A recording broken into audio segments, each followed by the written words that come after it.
कहानी की शुरुआत में हम एक टेम्पल को देखते हैं जहाँ पर बुद्धा के काफी सारे स्टैचूज रखे हुए होते हैं। तभी अचानक से यहाँ पर एक इंसान आता है जो कि इन सारे स्टैचूज को तोड़ना शुरू कर देता है और उसके पास एक डॉल भी होती है जो कि काफी ज्यादा फड़फड़ा रही होती है, जैसे कि उसके अंदर कोई आत्मा कैद हो। और फिर हमें इस इंसान को दिखाया जाता है जो कि एक छोटी सी बच्ची है और वही कहती है, चाहे तुम बाथरूम में कैद क्यों ना हो, मैं तुम्हें ढूंढ लूंगी। फिर हमें जापान की एक यूनिवर्सिटी का सीन दिखाया जाता है जहाँ पर अभी अभी एक बच्चे ने एडमिशन लिया है और इसका नाम है काइटारो। जैसे ये अपनी स्पीच देकर बाहर निकलता है तो उसे उसकी एक दोस्त मिल जाती है जिसका नाम है आइको और वो उसके साथ फोटो क्लिक करती है। पर तभी अचानक हम ये देखते हैं कि एक कर्ज की वजह से ये फोटो भी खराब हो जाती है, जिससे काइटारो काफी गुस्से में आ जाता है और परेशान भी हो जाता है। लगता है मैंने तुम्हें भी कर्ज दे दिया।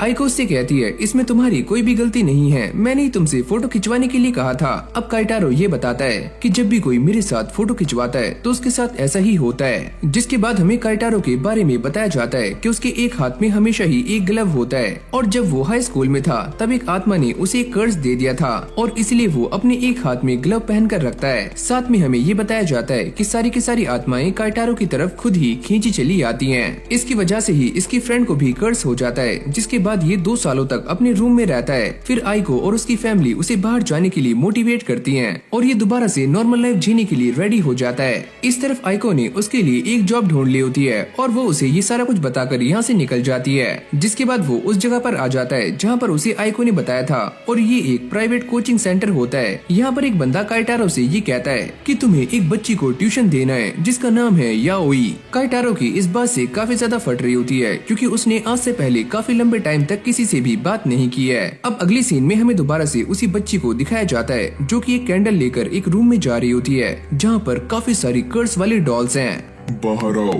बाहर आओ। अब अगली सुबह वो उस बच्ची को ट्यूशन देने के लिए उसके घर आ जाता है, पर वो ये देखता है कि ये वाला घर उसकी दोस्त का है, यानी कि आइको का। और जैसे वो बेल बजाता है तभी अचानक से आइको बाहर आ जाती है और वो ये पूछती है, क्या तुम्हें कोई काम है? और काइटारो ये बताता है कि वो यहाँ पर एक छोटी सी बच्ची को ट्यूशन देने के लिए आया है और आइको ये सुनते ही काफी खुश हो जाती है। अब आइको उसे ये बताती है कि याओई उसकी ही कजन है। अब जैसे ये दोनों अंदर जाते हैं तो काइटारो उसे देखकर काफी शॉक्ड हो जाता है और वो कहता है, अबे ओए ये कौन है और तुम किसके साथ रह रही हो? याओई उसके हाथ की तरफ इशारा करती है और वो ये कहती है, तुम्हारे हाथ में एक काफी भयानक आत्मा है। काइटारो ये सुनते ही काफी शॉक्ड हो जाता है और उसे ये पता लगता है कि याओई भी उसकी तरह ही आत्माओं को देख सकती है। काइटारो ये देखता है कि उसके हाथ में जो डॉल है उसके अंदर एक आत्मा है और वो उससे कहता है कि तुम इसे छोड़ दो। लेकिन तभी अचानक से याओई उस डॉल की गर्दन को दबाना शुरू कर देती है कि प्लीज तुम इसे माफ कर दो, इसने तुम्हें डरा दिया। ये सारा कुछ देखते ही काइटारो की ऑलरेडी ही काफी ज्यादा फट जाती है, लेकिन अब वो उस बात को याद करता है कि कैसे आइको ने उसकी हेल्प की थी जिससे वो दोबारा से एक नॉर्मल लाइफ जी पा रहा है। और अब वो याओई से ये कहता है कि मैं तुम्हें पढ़ाने के लिए रेडी हूँ और आज से मैं तुम्हारा ट्यूटर हूँ। अब अगली सीन में ये दोनों उसे बैठाकर गाड़ी में कहीं लेकर जा रहे होते हैं और वो ये कहते हैं कि अब तुम आ चुके हो तो तुम भूत को काफी आराम से भगा सकते हो। पर काइटारो काफी गुस्से में ये कहता है, अरे ओए मुझे भूत भगाना नहीं आता, मैं कोई बंगाली बाबा थोड़ी हूँ। जिसके बाद ये एक टेलीफोन बूथ के सामने आ जाते हैं और आइको ये बताती है कि ये वाला टेलीफोन बूथ एकदम कर्स है और यहाँ पर काफी सारे लोगों ने एक लड़की को जान से मार दिया था जो कि अपने आशिकों से काफी महंगे महंगे गिफ्ट लिया करती थी और उन्होंने ही उसे यहाँ पर जान से मार दिया और तभी से ये टेलीफोन बूथ कर्स्ड है। आइको ये बताती है कि जो भी इसके अंदर जाने का ट्राई करता है या इस फोन पर बात करता है तो वो लड़की उसे जान से मार देती है। काइटारो की ये सारा कुछ सुनते ही काफी ज्यादा फट जाती है, पर तभी अचानक वो ये देखता है कि याओई इस टेलीफोन बूथ के अंदर चली जाती है और काइटारो उसे बाहर निकालता है, क्या तुम ठीक हो? पर मुझे तो यहाँ पर कोई भी भूत दिखाई नहीं दे रहा है। पर काइटारो अब भी उस भूत को सेंस कर पा रहा होता है जैसे कि वो आस पास ही हो। अब वो इसके अंदर जाकर एक कॉल लगाने का ट्राई करता है जिसके अंदर से उसे काफी अजीब सी आवाजें आ रही होती हैं। जल्दी करो, जल्दी करो। और तभी अचानक से ये पूरा का पूरा टेलीफोन बूथ खून से भरना शुरू हो जाता है। याओई काइटारो को बाहर निकालती है और इस टेलीफोन बूथ में अपनी डॉल को डाल देती है और ये भूत इस डॉल को काफी गंदी तरह से फाड़ देता है। जैसे ही काइटारो और आइको इसे देखते हैं तो उनकी बुरी तरह से फट जाती है और वो सारे यहाँ से भाग जाते हैं। अब अगले सीन में ये सारे दोबारा से घर पर आ जाते हैं जहाँ पर काइटारो याओई को पढ़ा रहा होता है और वो उससे ये पूछता है, क्या तुम सच में आत्माओं को देख सकती हो? और वो ये कहती है कि मैं उन्हें देख भी सकती हूँ और साथ में पकड़ भी सकती हूँ। आइको काइटारो को ये समझाती है कि कुछ साल पहले याओई के माता पिता की डेथ हो गई थी और तभी से वो उसके साथ रहती है और उसे भूतिया जगहों पर जाना इसलिए पसंद है ताकि वो दोबारा से अपनी मॉम और डैड की आत्मा को ढूंढ पाए। फिर हमें याओई का एक पास्ट दिखाया जाता है जहाँ पर वो अपने मॉम और डैड के साथ काफी मस्ती करते हुए जा रही होती है, पर तभी अचानक से उन सभी का एक्सीडेंट हो जाता है, पर याओई इसमें बच जाती है। अब उसका IQ पहले के मुकाबले काफी तेज हो चुका था, जिससे वो इंसानों के साथ साथ भूतों को भी देख पाती थी और वो ये देखती है कि एक बुरी आत्मा उसकी माँ की आत्मा को लेकर अपने साथ चली गई है, जिसके बाद से उसे अपने डैड की आत्मा तो दिखाई देती है पर कभी भी अपनी माँ की आत्मा दिखाई नहीं दी। आइको काइटारो को यही सारी बातें बता रही होती है कि यही वो रीजन है जिससे कि याओई बार बार भूतिया जगहों पर जाती है ताकि वो दोबारा से अपनी मॉम को ढूंढ पाए। अब यही से हमारा सीन चेंज हो जाता है जहाँ पर ये सारे दोबारा से उसी भूत के सामने आ जाते हैं, पर काइटारो की अब भी काफी ज्यादा फट रही होती है और उसको देखकर ऐसा लगता है कि उसने पैंट में पीली और गीली दोनों ही कर ली है। काइटारो के हाथ में एक मूर्ति भी होती है जो कि उसे इस इविल स्पिरिट से बचाने वाली है, पर तभी अचानक हम ये देखते हैं कि उसका ग्लव वाला हाथ उसे इस फोन बूथ के अंदर लेकर चला जाता है और उसकी काफी ज्यादा फट रही होती है जैसे कि अब वो मरने वाला है। अब ये स्पिरिट काइटारो का गला दबाना शुरू करती है जिससे उसके हाथों से बुद्धा का स्टैचू भी नीचे गिर जाता है और उसे ऐसा लगता है कि ये स्टैचू काम क्यों नहीं कर रहा है, लगता है मैं तो गया। याओई देखती है कि बुद्धा का स्टैचू काम कर रहा है पर ये स्पिरिट काफी ज्यादा खतरनाक है। अब अगले सीन में वो अपनी कमर के पीछे से 2 हथियार बाहर निकालती है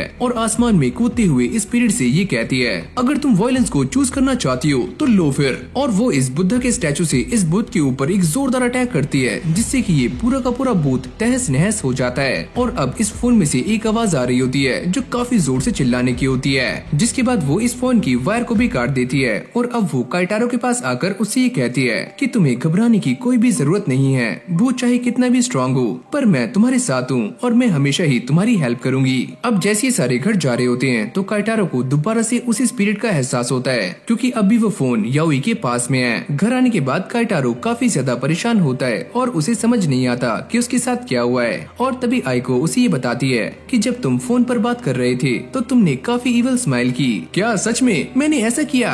मैं जितना भी इन चीजों से भागने का ट्राई कर रहा हूँ मैं उतना ही इसमें फंसता जा रहा हूँ। और अब वो याओई से ये पूछता है क्या हमें वहाँ पर दोबारा से जाना होगा, पर वो ये कहती है कि हमें वहाँ पर दोबारा से नहीं जाना क्योंकि वहाँ पर अब कुछ भी नहीं बचा। फिर हम देखते हैं याओई के रूम में वही टेलीफोन वाली आत्माएं जिसे बाकी की आत्माएं काफी परेशान कर रही हैं और उसे टॉर्चर कर रही हैं। इस तरफ याओई काइटारो को ये बताती है क्या तुम इसके बारे में जानते हो, कोडोकू। और ये सुनते ही वो काफी हैरान हो जाता है, क्या कोडोकू या कुकड़ोकू। याओई उसे समझाती है कि इसका मतलब है कि काफी सारे जहरीले कीड़ों को एक साथ एक जार में रखना ताकि वो एक दूसरे को टॉर्चर करें और जान से मार दें और जो भी आगे बचेंगे वो किसी और को टॉर्चर करेंगे। काइटारो की पहले ही काफी फट चुकी है तो वो याओई से ये कहता है अगर तुम्हें किसी भी चीज की जरूरत हो तो तुम मुझे बता सकती हो। अब अगले सीन में काइटारो इसी बात को सोचते हुए जा रहा होता है कि उसे बड़ी मुश्किल से एक नॉर्मल लाइफ मिली है लेकिन अब भी वो दोबारा से इन्हीं चक्करों में फंस चुका है। और जैसे वो आइको के घर पहुंचता है तो याओई दरवाजा खोलती है और वो उसके हाथ में एक डॉल को देखकर काफी ज्यादा डर जाता है। जब ये सारे बैठकर बातें कर रहे होते हैं तो याओई उससे कहती है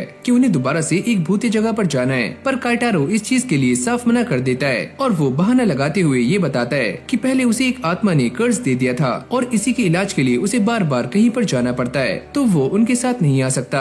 पर अगली पल ये सारे कार में बैठकर जा रहे होते हैं जिससे एक बात तो क्लियर हो जाती है कि उन दोनों ने काइटारो को अपने साथ चलने के लिए मना लिया है, पर उसकी हालत सच में काफी खराब होती है क्योंकि वो दोबारा से फंस चुका है। काइटारो को ये बात समझ नहीं आती कि आइको बार बार याओई का साथ क्यों दे रही है। याओई उससे पूछती है क्या तुम्हें बार बार इसका इलाज करवाने के लिए जाना पड़ता है, और वो ये बताता है कि हाँ मुझे बार बार इसके लिए जाना पड़ता है। तभी आइको ये बताती है कि आज हम जिस टेम्पल में जा रहे हैं वहाँ की पुजारी काइटारो की ग्रैंड मदर है। जिसके बाद ये सारे रास्ते में मस्ती करते हुए टेम्पल तक पहुँच जाते हैं, पर जैसे ही काइटारो की दादी याओई को सामने देखती हैं तो वो इसके ऊपर काफी गुस्सा करती हैं। अबे ओए तुम इसे लेकर यहाँ पर क्यों आए, ये लड़की काफी खतरनाक है तो इसको लेकर यहाँ से जाओ। वो ये भी कहती हैं ये वही लड़की है जिसने बुद्धा के 5 स्टैचूज को तोड़ दिया है। याओई ये कहती है 5 नहीं 7। और इससे वो और भी ज्यादा गुस्से में आ जाती हैं, पर काइटारो उन्हें शांत करने का ट्राई करता है। अबे ओए, तुम मुझे रोक क्यों रहे हो? काइटारो के मनाने के बाद उनका गुस्सा शांत हो जाता है और वो याओई को वार्निंग देकर छोड़ देती हैं और काइटारो से ये कहती हैं कि तुम मेरे साथ चलो,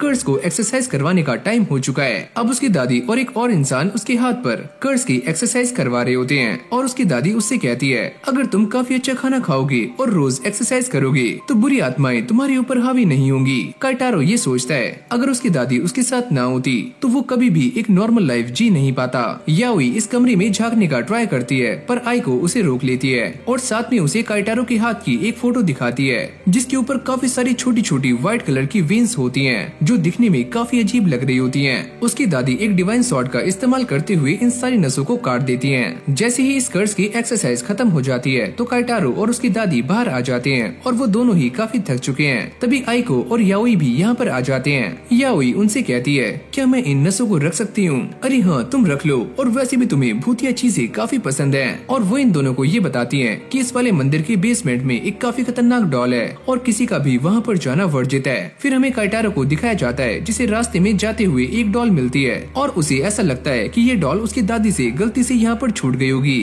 तो वो इसे लेकर मंदिर के बेसमेंट में जा रहा होता है जहाँ पर जाना सभी के लिए मना है। काइटारो की दादी ये बताती है कि जो भी कोई बेसमेंट में जाता है तो वहाँ पर रखी हुई सारी डॉल्स उसकी बॉडी पर अपना कब्जा कर लेती हैं। काइटारो को रास्ते में एक डॉल मिल जाती है जिसने रेड कलर के कपड़े पहने होते हैं और वो उसे लेकर बेसमेंट की तरफ जा रहा होता है। इस तरफ काइटारो की दादी ये बताती है कि ये वाली डॉल्स काफी खतरनाक होती हैं और इसमें भी एक काफी खतरनाक डॉल और है जो कि एक जैपनीज डॉल है जिसने रेड कलर के कपड़े पहने हुए हैं। फिर हमें इस मंदिर के बेसमेंट का सीन दिखाया जाता है जहाँ पर काइटारो उसी डॉल के साथ बैठा हुआ होता है और उसके आसपास काफी सारी डॉल्स होती हैं जिनकी लाल आंखें चमक रही होती हैं, यानी कि काइटारो उसके कब्जे में आ चुका है। और तभी अचानक से इस डॉल के सारे बाल काइटारो के मुंह में घुसने शुरू हो जाते हैं और उसे होश आ जाता है। वो इन्हें बाहर निकालने का ट्राई करता है पर उससे कुछ भी नहीं होता। काइटारो अभी बेहोश होने ही वाला होता है तभी याओई यहाँ पर आ जाती है और वो अपनी डिवाइन सॉर्ड का इस्तेमाल करके इस डॉल के बालों को काट देती है और उससे ये कहती है कि तुम्हें इंसानों को कब्जे में करने की परमिशन किसने दी। वो इसके सर को धड़ से उड़ाते हुए सारी डॉल्स को ये वार्निंग देती है, अगर तुमने दोबारा से किसी इंसान पर अपना कब्जा जमाया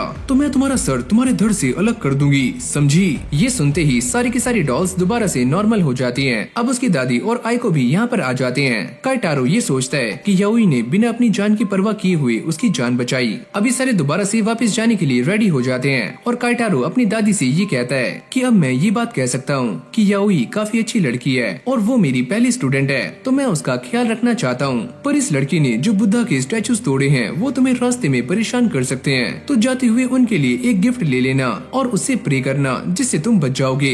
जाते हुए काइटारो याओई को एक छोटा सा गिफ्ट दिलाता है जिसके अंदर बुद्धास के काफी सारे स्टैचूज होते हैं और बदले में वो ये कहती है कि मैं तुम्हें अपने रूम में लेकर जाऊंगी जहाँ पर मैं तुम्हें अपनी डॉल्स का कलेक्शन दिखाने वाली हूँ। अब अगली सीन में वो उसे लेकर अपने रूम में आ जाती है और जैसे काइटारो अंदर जाता है तो वो ये देखकर काफी शॉक्ड हो जाता है और वो ये कहता है, क्या ये वही है जो मैं सोच रहा हूँ? अरे हाँ, ये वही है। जिसके बाद याओई ये बताती है कि उसने अपने रूम में एक से बढ़कर एक बुरी आत्माओं को कैद किया हुआ है। अब वो आगे जाकर उस डॉल को सामने रख देती है और उसके सर को काइटारो की कटी हुई नसों से जोड़ देती है। काइटारो ये सारा कुछ देख रहा होता है और उसकी फटकर 4 और 8 हो जाती है। याओई जैसे ही उस डॉल को टच करती है तो उसकी आंखों से ब्लड आना शुरू हो जाता है। काइटारो ये सोचता है कि मैंने तो ये सोचा था कि मैं इसका ध्यान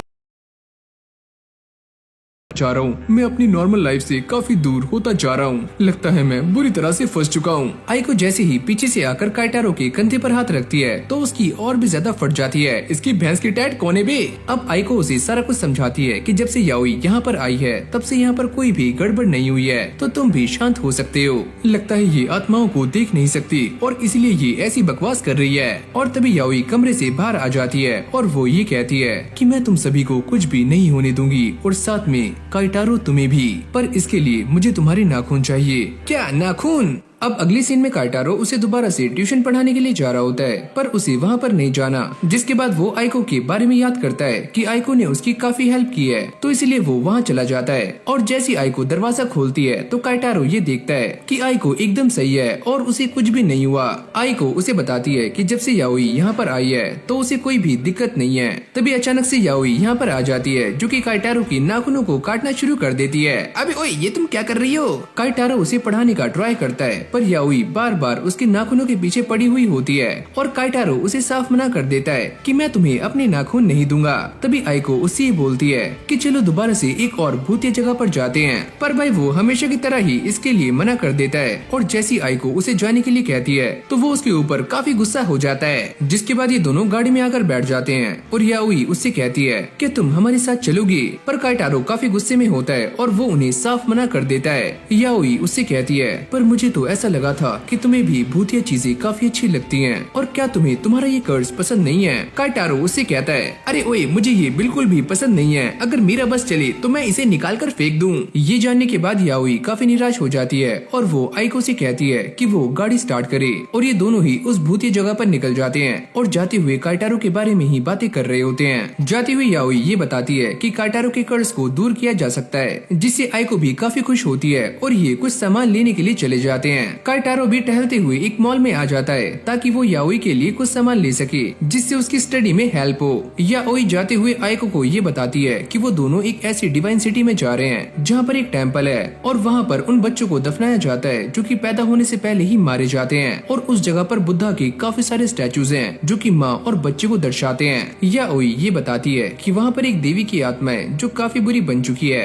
जब वो रास्ते में जा रहे होते हैं तो उन्हें जाते हुए काफी सारे भूत भी दिखाई देते हैं, जिसके बाद ये दोनों मंदिर के सामने आ जाते हैं और याओई अंदर जाने के लिए रेडी हो जाती है और वो आइको से ये कहती है अगर वो 1 घंटे तक वापस नहीं आई तो आइको किसी को मदद के लिए यहाँ पर लेकर आए। याओई अब इस टेम्पल के बिल्कुल सामने खड़ी होती है और वो ये सोचती है कि मैंने रास्ते में आते हुए काफी सारी आत्माएं देखी थी, पर यहाँ पर मुझे बस एक ही नजर आ रही है, इसका मतलब बाकी की यहीं पर छुपी हुई हैं। इस टेम्पल में जाते हुए उसे रास्ते में काफी सारे बुद्धा के स्टैचूज मिलते हैं और वो अंदर जा रही होती है, पर ये जगह काफी सुनसान है और यहाँ पर काफी सारी आत्माएं हो सकती हैं। जिसके बाद हमें ये बताया जाता है कि इस जगह पर काफी सारे बच्चों की आत्माएं हैं जिन्हें अभी तक मुक्ति नहीं मिली है, और वही सारी आत्माएं एक काफी एवल आत्मा में कन्वर्ट हो चुकी हैं। यहाँ तक कि इस जगह पर काफी सारी छोटी छोटी आत्माएं भी हैं। तभी याओई नोटिस करती है कि उसके सामने वही देवी की आत्माएं और उसके आसपास काफी सारे बच्चों की भी आत्माएं हैं। अब याओई उससे कहती है कि काइटारो मैं तुम्हें सही करने के लिए आज इस देवी का शिकार करूंगी, लेकिन तभी ये आत्मा उसके ऊपर अटैक कर देती है और उसके पीछे बुद्धा का एक स्टैचू आ जाता है। ये सारे के सारे बच्चे इस स्टैचू को याओई के ऊपर गिरा देते हैं। इस तरफ आइको याओई का इंतजार कर रही है और याओई इन सारी स्पिरिट से बचकर जंगल में आ जाती है क्योंकि ये सारे स्पिरिट्स काफी खतरनाक हैं। लेकिन याओई पहले ही इंजर्ड हो चुकी है, जिसके बाद वो पेपर डॉल्स को बाहर निकालती है और उसके ऊपर अपने बालों को बांध देती है। फिर हमें ये बताया जाता है कि जब भी ऐसा किया जाता है तो सामने वाली पेपर डॉल्स आपकी डुप्लीकेट बन जाती हैं, यानी कि आपके इशारों पर काम करती हैं। तभी अचानक से एक बच्चे की आत्मा यहाँ पर आ जाती है और याओई उससे कहती है तुम एकदम सही टाइम पर आए हो, मैं बस तुम्हारा ही इंतजार कर रही थी। अब 1 घंटे से काफी ऊपर टाइम हो चुका है तो आइको हेल्प लेने के लिए काइटारो के पास आ जाती है, लेकिन वो उसके साथ जाने से साफ इनकार कर देता है। लेकिन जैसी आइको उसे बताती है कि याओई ये सारा कुछ उसी के लिए कर रही है तो काइटारो उसके साथ जाने के लिए मान जाता है। इस तरफ याओई उस देवी के भूत से भागने का ट्राई कर रही होती है, लेकिन वो भागते भागते नीचे गिर जाती है।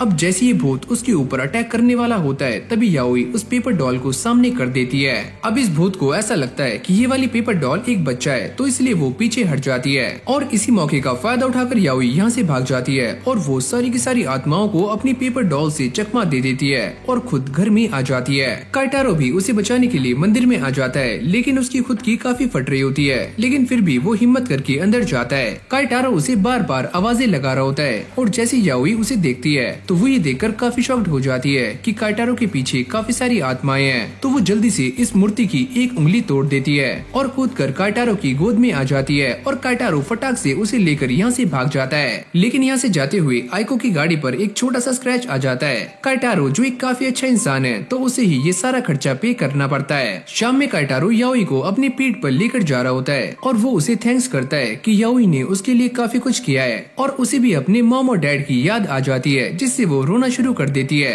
और बाद में वो ये कहती है अगर किसी ने भी मेरे दोस्तों पर उंगली उठाई तो मैं उन्हें छोड़ने वाली नहीं हूँ। और वो काइटारो से ये कहती है कि वो उसका एक काफी अच्छा दोस्त है और वो उसे घर चलकर सारा कुछ बताने वाली है। अगली सीन में ये सारे घर आ जाते हैं जहाँ पर काइटारो याओई को लेकर उसके कमरे में जा रहा होता है और याओई उसे बताती है कि अगर हम ह्यूमंस डॉल में इंसानों की कोई चीज डाल दें तो इंसानों के ऊपर होने वाली सारी मुसीबतें उस डॉल के ऊपर आती हैं। याओई जैसे ही अपने कमरे का दरवाजा खोलती है तो यहाँ पर काफी सारी डॉल्स ऐसी होती हैं जो कि बुरी तरह से टूटी हुई हैं। यहाँ तक कि वो ये भी कहती है कि उसके ऊपर जो भी हमले होते हैं वो सारे के सारे हमले यहाँ पर रखी हुई डॉल्स के ऊपर आते हैं और यहाँ पर जो भी डॉल्स हैं उसके अंदर याओई का कोई न कोई पार्ट है, जैसे कि बाल और नाखून। और लास्ट में वो ये कहती है कि ऐसा करके ही उसने सभी को प्रोटेक्ट किया हुआ है। ये सुनते ही काइटारो काफी शॉक्ड हो जाता है कि सच में ये बच्ची काफी दूर की सोचती है। याओई यहाँ पर रखी हुई सारी डॉल्स को ये बताती है कि आज जो कुछ भी हुआ वो सारा कुछ इस फिंगर ने किया है और इसके अंदर मेरा कोई भी पार्ट नहीं है,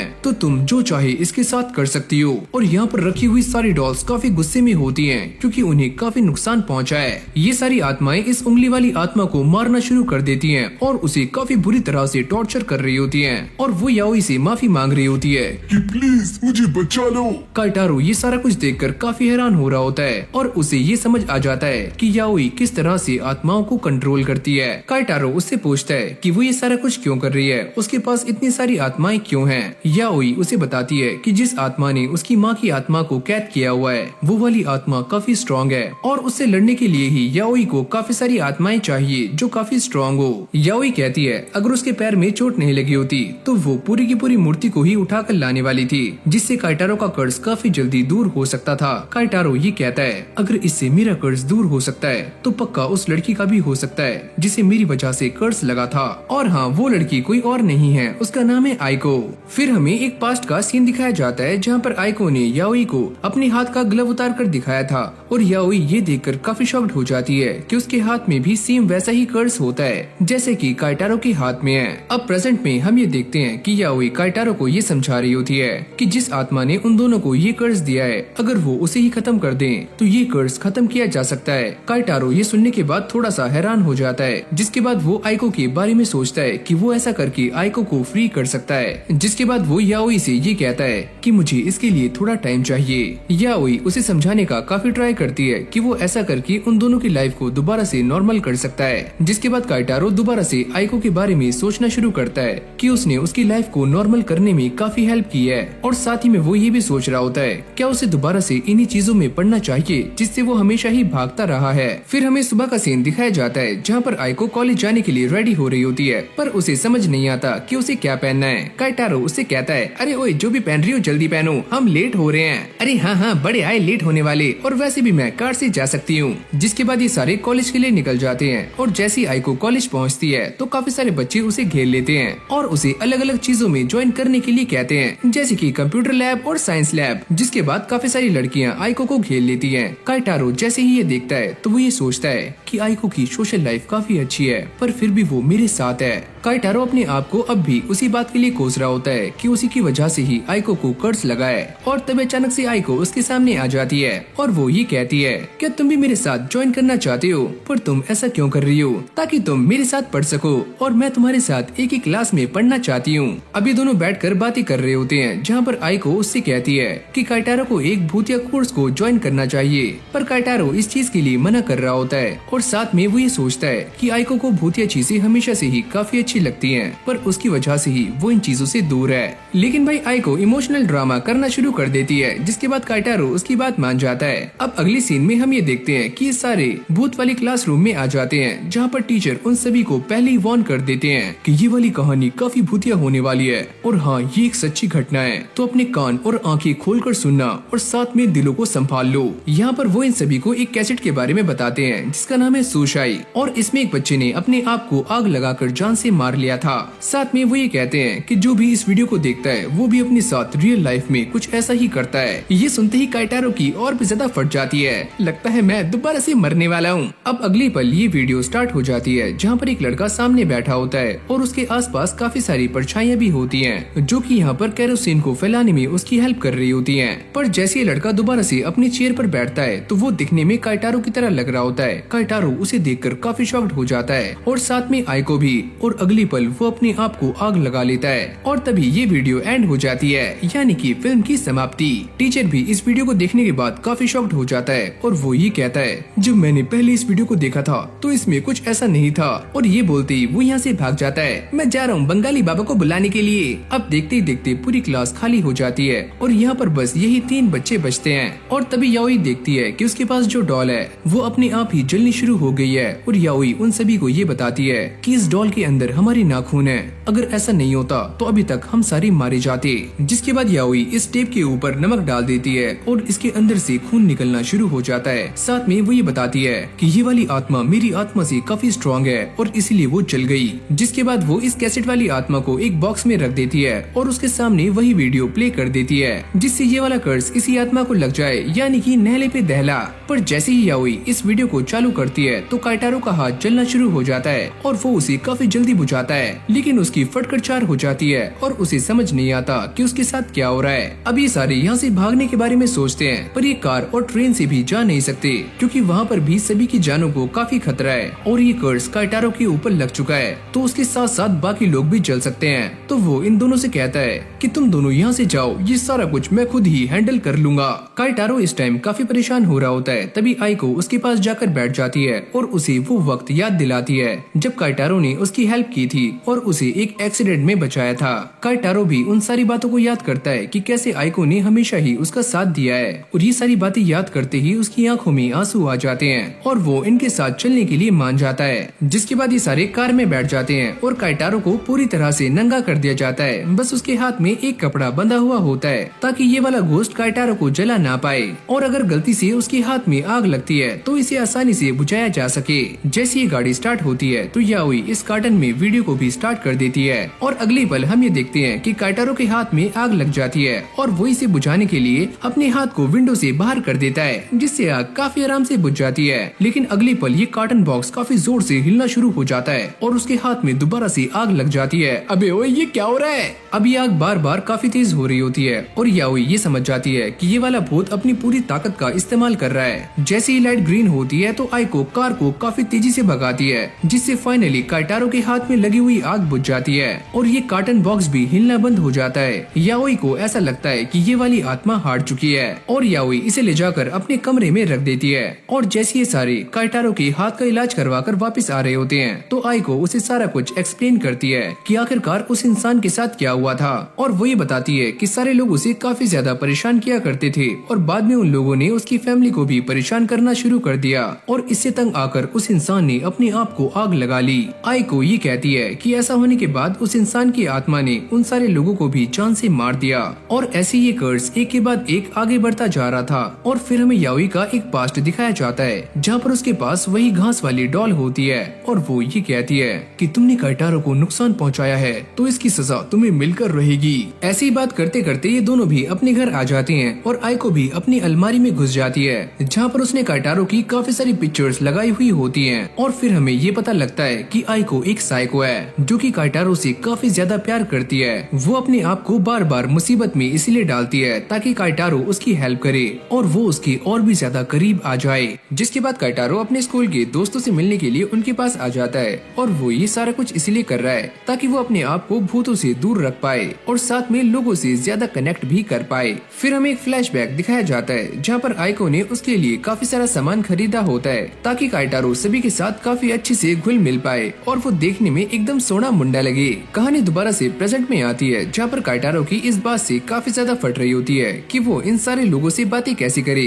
तभी अचानक से यहाँ पर एक बंदा आता है जो कि इस क्लब का हेड है और इसका नाम है नागायामा, और वो काइटारो को काफी ज्यादा मोटिवेट करता है और यहाँ से चला जाता है। अब भाई इससे काइटारो में जोश आ जाता है और वो ये कहता है कि मुझे कुछ भी करके नए दोस्त बनाने होंगे। इस तरफ आइको काइटारो के ऊपर नजर बनाए हुए है, यहाँ तक कि वो उसकी हार्ट बीट भी मॉनिटर कर रही होती है। तभी अचानक से याओई यहाँ पर आ जाती है और आइको उसे देखकर काफी शॉक्ड हो जाती है। याओई उससे पूछती है तुम ये क्या कर रही थी और तुम रो रही हो क्या? याओई उससे बात करने का बहाना करती है और जैसी आइको उसके जाल में फंसती है तो याओई उसके लैपटॉप को चेक कर लेती है और उसे ये बात क्लियर हो जाती है कि आइको ने काइटारो के लिए जो कपड़े खरीदे थे उन सभी के अंदर सेंसर्स लगे हुए हैं, यानी कि वो पूरी तरह से काइटारो को मॉनिटर कर रही है। याओई उससे पूछती है कि वो सच में काइटारो से प्यार करती है और आइको ये बताती है कि हाँ वो काइटारो से काफी ज्यादा प्यार करती है। पर तभी अचानक हम ये देखते हैं कि इस लैपटॉप में से भूतों की आवाजें आनी शुरू हो जाती हैं। आइको ये बताती है कि ये तो काफी नॉर्मल है, काइटारो के आसपास से हमेशा ही ऐसी आवाजें आती रहती हैं। फिर हम काइटारो को देखते हैं जो कि इन दो लोगों के साथ एक जगह पर आ जाता है और वो इनसे दोस्ती करने का ट्राई कर रहा होता है। काइटारो उनसे कहता है वैसे मेरा नाम है काइटारो और मैं लिटरेचर डिपार्टमेंट से हूँ, तुम दोनों कहाँ से हो और तुम्हारे नाम क्या क्या हैं? ये दोनों भी अपने बारे में थोड़ा सा बताते हैं, जिसके बाद ये दोनों दोनों भी चुप हो जाते हैं। काइटारो को समझ नहीं आता कि अब वो आगे इनसे क्या बात करे। यहाँ पर ये दोनों बैठे हुए काइटारो को मॉनिटर कर रहे होते हैं और साथ में उसका काफी गंदा मजाक भी बनाते हैं। आइको ये बताती है जब भी हम किसी से बातें करते हैं तो हमें उनसे बार बार सवाल करने चाहिए ताकि कॉन्वर्सेशन जारी रहे। जिसके बाद वही बंदा काइटारो के पास दोबारा से आ जाता है, यानी कि इस क्लब का प्रेसिडेंट जिसका नाम है नागायामा, और वो काइटारो से कहता है कि वो इस पार्टी को खत्म करने के बाद उसके साथ चले उसके घर पर। अगली सीन में हम ये देखते हैं कि काइटारो उसके साथ जाने के लिए मान जाता है और यहाँ पर काफी सारे लोग और भी होते हैं और नागायामा उन सभी को लेकर अपने घर की तरफ जा रहा होता है और रास्ते में उन्हें काफी सारी चीजें बताता है। पर तभी काइटारो को यहाँ पर किसी भूत के होने का एहसास होता है और वो ये बात नागायामा से कहता है और नागायामा ये सुनते ही काफी इवल स्माइल करता है और काइटारो को एक स्टोरी सुनाता है।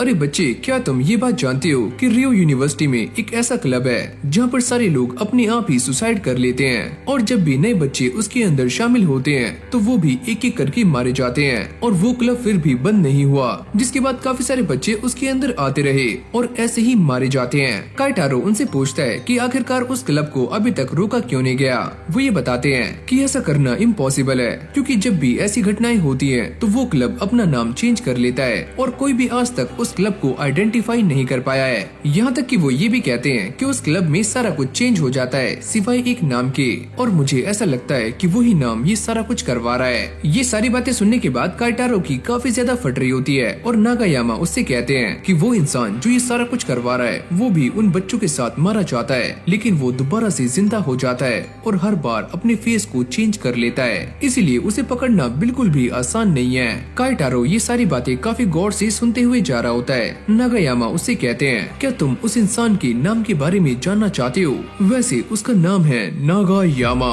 अगली पल काइटारो बेहोश हो जाता है क्योंकि नागायामा ने उसके पानी में एक दवाई मिलाई हुई थी। इस तरफ याओई और आइको भी ये सारा कुछ देख रहे होते हैं। याओई आइको से कहती है कि इससे पहले ज्यादा देर हो जाए हमें काइटारो की हेल्प करनी होगी। अब ये दोनों भी उसकी हेल्प करने के लिए निकल जाते हैं और जैसे ही काइटारो की आंखें खुलती हैं वो ये देखता है कि उसके गले में फांसी का फंदा लगा हुआ है, यहाँ तक कि उसका मुंह भी बंद है और उसके आसपास काफी सारे लोग हैं जिनके गलों में भी फांसी के फंदे हैं। ये दोनों भी काइटारो को बचाने के लिए फुर्ती से जा रहे होते हैं। याओई ये चेक करती है कि टी डिपार्टमेंट कहाँ पर है, पर वो ये देखकर काफी शॉक्ड हो जाती है कि इस जगह पर पहले ही 133 लोग मारे जा चुके हैं। पर याओई को ये बात समझ नहीं आती कि वहाँ पर एक आत्मा है जो कि काफी सारे बच्चों को जान से मार रही है, पर वो आत्मा टी डिपार्टमेंट में ही क्यों है। अब आइको उसे सारा कुछ एक्सप्लेन करती है कि टी डिपार्टमेंट रियो यूनिवर्सिटी से काफी पास में है और वहाँ पर हर साल नए बच्चे आते हैं तो वो आत्मा ज्यादा बच्चों को जान से मार पाती है और उस आत्मा का नाम है नागायामा। कुछ टाइम के बाद ये दोनों भी वहाँ पहुँच जाते हैं, पर जैसे ये दोनों अंदर जाते हैं तो उनके सामने नागायामा खड़ा होता है जिसने काइटारो को फांसी के फंदे पर लटकाया होता है और वो याओई को हाथ से उठा लेता है। पर तभी याओई उसके मुंह में वाइन की बोतल घुसा देती है जिससे नागायामा को काफी गुस्सा आ जाता है। अब वो इन सभी को जलाने का ट्राई करता है पर याओई उसके लाइटर को दूर फेंक देती है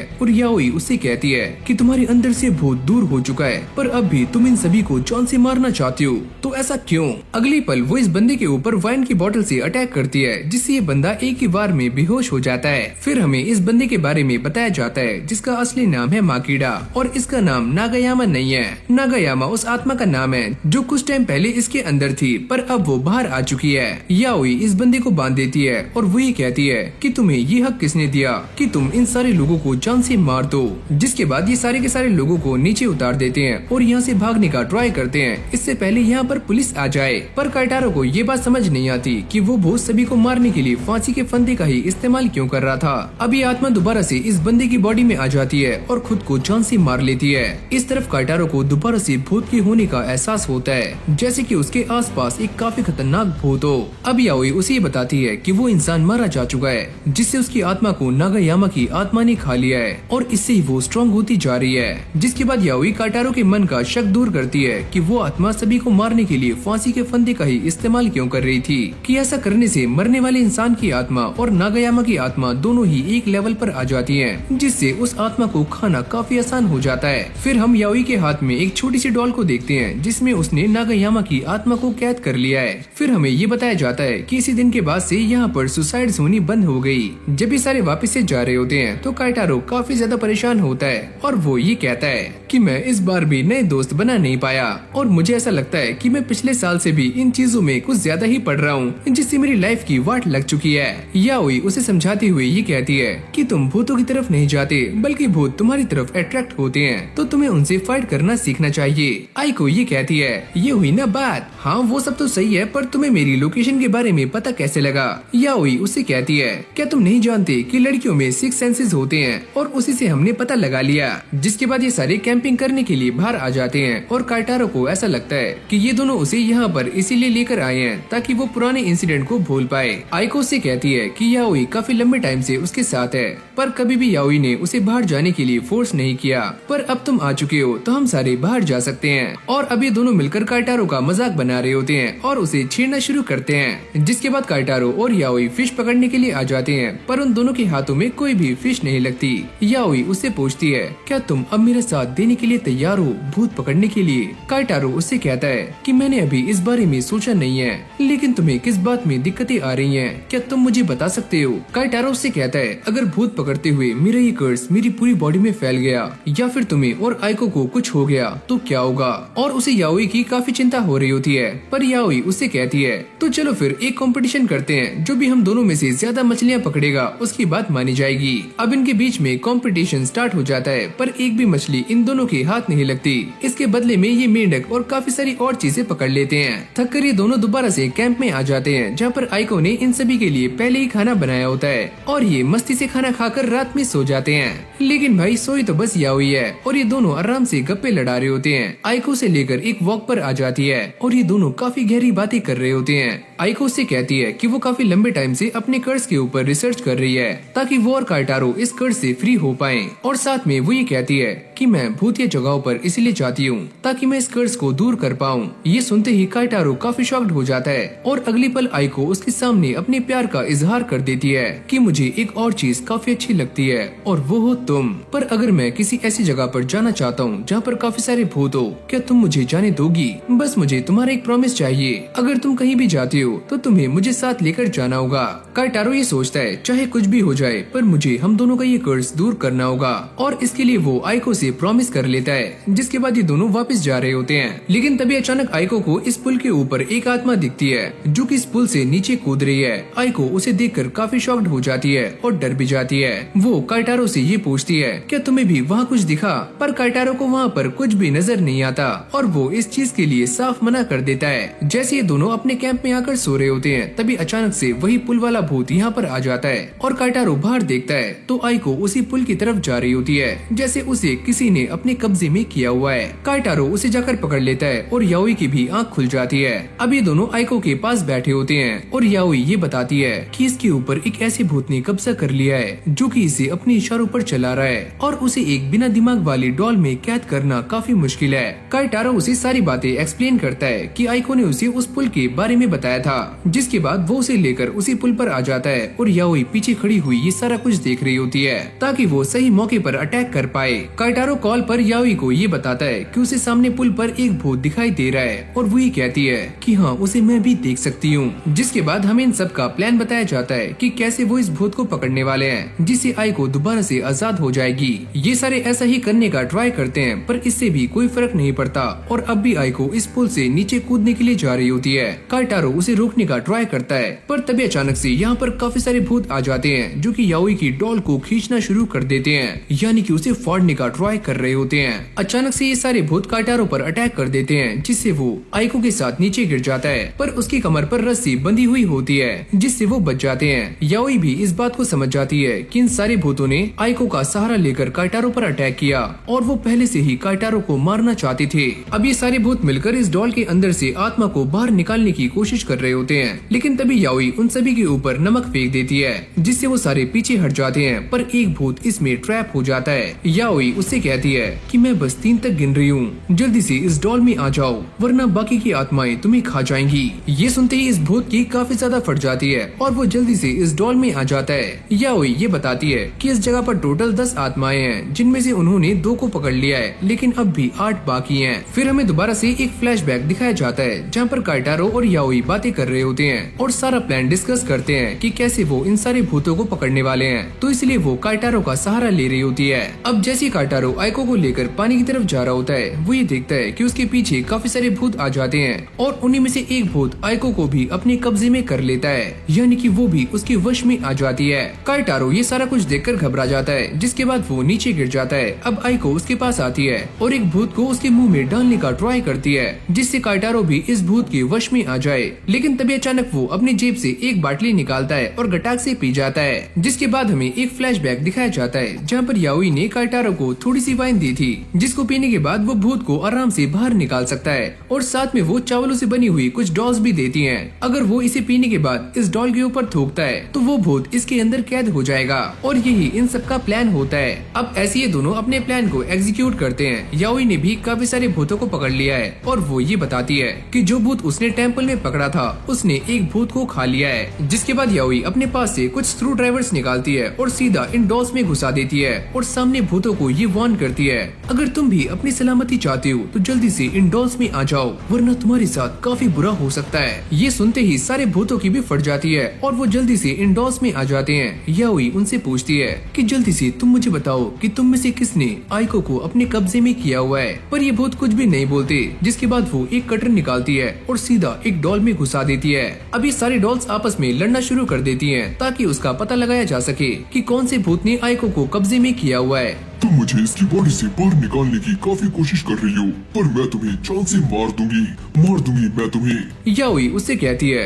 अरे ओए मुन्ना, मैंने पहले ही नर्क देखा हुआ है, तो अब तुम्हारी बारी है पूरी जिंदगी मेरी इस डॉल में सड़ने की। अब ये टेम्पल वाला भूत उसको खा लेता है और बाकी की बची हुई डॉल्स फट जाती हैं। अब ये दोनों आइको को लेकर दोबारा से कैंप में आ जाते हैं और उसे आराम करने के लिए कहते हैं। फिर हमें रात का सीन दिखाया जाता है जहाँ पर आइको की आँख खुल जाती है और वो काइटारो से मिलने के लिए उसके पास आती है और उसका हाथ पकड़ लेती है। वो काइटारो से कहती है कि उसे रात के बारे में कुछ भी याद नहीं है, लेकिन वो इतना जानती है कि काइटारो ने उसकी काफी ज्यादा हेल्प की है। जिसके बाद वो उसके सामने अपने प्यार का इजहार करती है और काइटारो ये सुनते ही काफी हैरान हो जाता है। लेकिन भाई वो भी बाद में आई लव यू टू बोलकर उसके सामने अपने प्यार का इजहार कर ही देता है। अब ये दोनों घर आ जाते हैं जहाँ पर काइटारो आइको से ये कहता है कि वो भी उसका साथ देने वाला है भूत पकड़ने में, और साथ में वो ये कहता है कि मैं कुछ भी करके अपने इस कर्ज को दूर करके रहूंगा और साथ में तुम्हारी भी। लेकिन जब काइटारो अकेले में ये सारी बातें करता है तो आइको भी बाहर खड़ी हुई ये सारा कुछ सुन रही होती है और वो ये कहती है कि उसने काइटारो के ऊपर काफी ज्यादा मेहनत की है,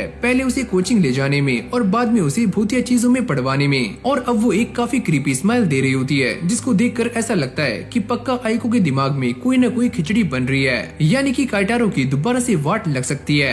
जिसके बाद काइटारो याओई के साथ भूत पकड़ने के लिए रेडी हो जाता है, पर अब भी उसे ये बात समझ नहीं आती कि उस ब्रिज पर इतने सारे भूत क्या कर रहे थे। और तभी याओई उसे बताती है कि वैसे तो भूत एक साथ नहीं रहते, पर उनके वहाँ रहने के 3 रीजंस हो सकते हैं। पहला कि उन सभी को पता ही ना हो कि वो सारे मर चुके हैं, और दूसरा कि वो सारे एक ही जगह से कनेक्टेड हो और बंधे हुए हों, और तीसरा कि वो सारे मिलकर किसी और खतरनाक भूत से बचने का ट्राई कर रहे हों। काइटारो उससे पूछता है, क्या तुमने कभी कोई खतरनाक भूत देखा है? याओई ये बताती है कि जिस भूत ने मेरी माँ की आत्मा को पकड़ा हुआ है वो भूत काफी खतरनाक है। याओई ये बताती है कि उस भूत की पावर सच में काफी ज्यादा है और इसीलिए मैंने उसे एक नाम दिया है जो कि है मौत का भूत। अगले पल हम एक आत्मा को देखते हैं जो कि काफी सारी छोटी छोटी आत्माओं को खा रही होती है, और यहीं से हमें याओई की मॉम की भी आवाज सुनाई देती है। अब ये दोनों कमरे में आ जाते हैं जहाँ पर याओई काइटारो को एक कॉइन देती है और वो ये बताती है कि इस मैप में जहाँ पर भी भूत प्रेजेंट होंगे ये कॉइन हमें उसके बारे में बताने वाला है। जैसे इन दोनों को लोकेशन का पता लग जाता है तो वो यहाँ से निकल जाते हैं, पर तभी अचानक काइटारो ये नोटिस करता है कि आइको पहले से ही बाहर रेडी खड़ी हुई है, और वो याओई को ये बताता है कि मैंने इसे प्रॉमिस किया है कि हम जहाँ भी जाएंगे साथ जाएंगे।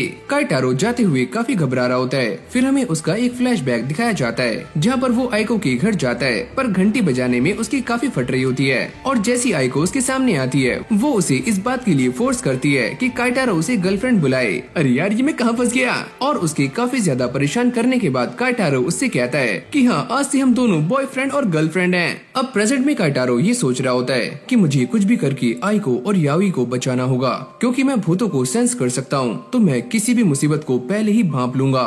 याओई उसको देखती है कि काइटारो काफी ज्यादा चिंता में है और वो उससे कहती है, अरे ओए तुम टेंशन मत लो, मैं तुम्हें बचा लूंगी। काइटारो ये सोचता है कि मुझे भी इसकी तरह ही काफी ज्यादा पावरफुल बनना है। ऐसे ही बातें करते करते ये सारे उस जगह के सामने आ जाते हैं जो कि एक काफी बड़ा टनल होता है और इसका नाम है एस टनल। अब आइको ये बताती है कि ये जगह इस शहर की सबसे भूतिया जगह है जहाँ पर एक औरत की आत्मा को देखा जा सकता है और साथ में उसके बच्चे को भी। और कई बार ये औरत गाड़ी के पीछे रेंगती हुई भी दिखाई देती है या फिर छत से उल्टी लटकी हुई भी।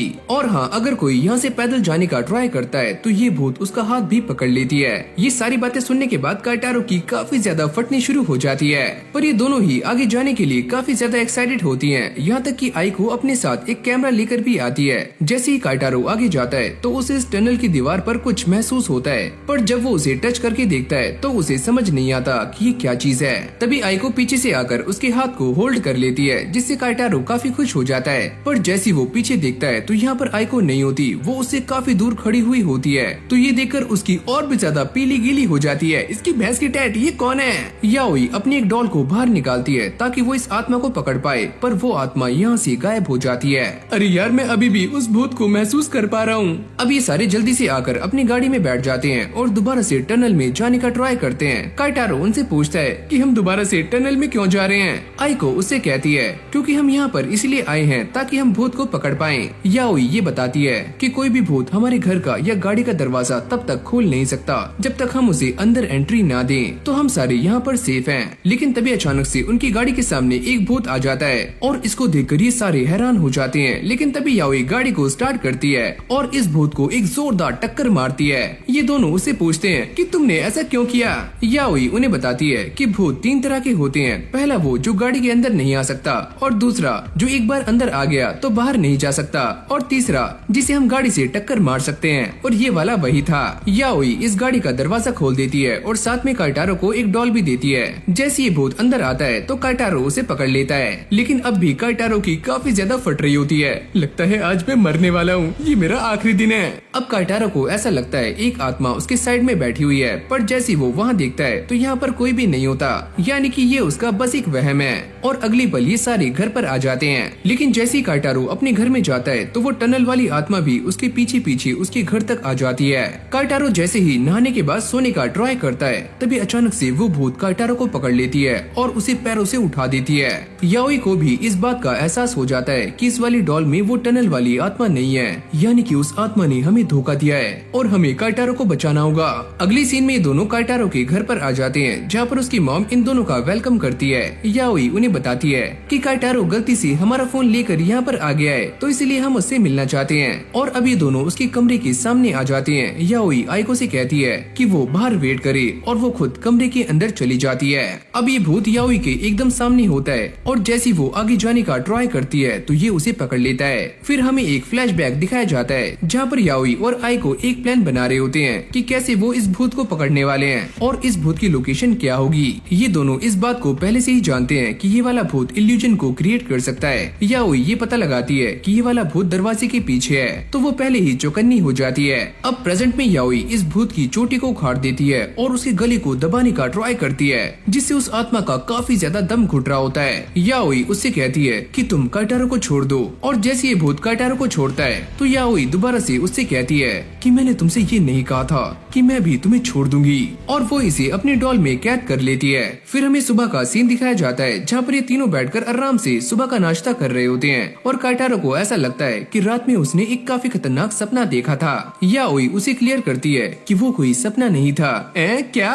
मुझे बस ऐसा लग रहा है कि मैं तुम्हारे साथ तुम्हारा काम बढ़ा रहा हूँ और मुझे तुम्हारे साथ नहीं रहना चाहिए। याओई उससे कहती है कि उसकी वजह से ही याओई ने पिछले महीने काफी सारी आत्माएं पकड़ी हैं। अब ऐसे ही सारे काफी टाइम तक गप्पे लड़ाते हैं, जिसके बाद काइटारो अपने घर के लिए जा रहा होता है और याओई उससे कहती है कि एक बार अपना बैग चेक कर लो। और जैसे वो दोनों इस बैग को चेक करते हैं तो इसके अंदर वही आत्मा वाली डॉल बैठी हुई होती है जो कि यहाँ से भागने का ट्राई कर रही होती है। काइटारो उसे देखकर काफी हैरान हो जाता है। अबे ओए, ये मेरे बैग में क्या कर रही है? याओई उस डॉल को बैग से निकाल लेती है और उससे ये कहती है अगर तुमने दोबारा से यहाँ से भागने की कोशिश की तो तुम्हारे लिए अच्छा नहीं होगा। यहाँ से निकलते ही काइटारो को अपनी कोचिंग से एक फोन आता है कि अब उसे एक और लड़की को पढ़ाना है, और फिर हमें उसी लड़की को दिखाया जाता है जहाँ पर काइटारो आगे से जाने वाला है उसे पढ़ाने के लिए। लिए। अब ये लड़की काइटारो से मिलने के लिए उसके पास आ रही होती है, पर पटाख से नीचे गिर जाती है। ओए अम्मा, ये क्या हुआ?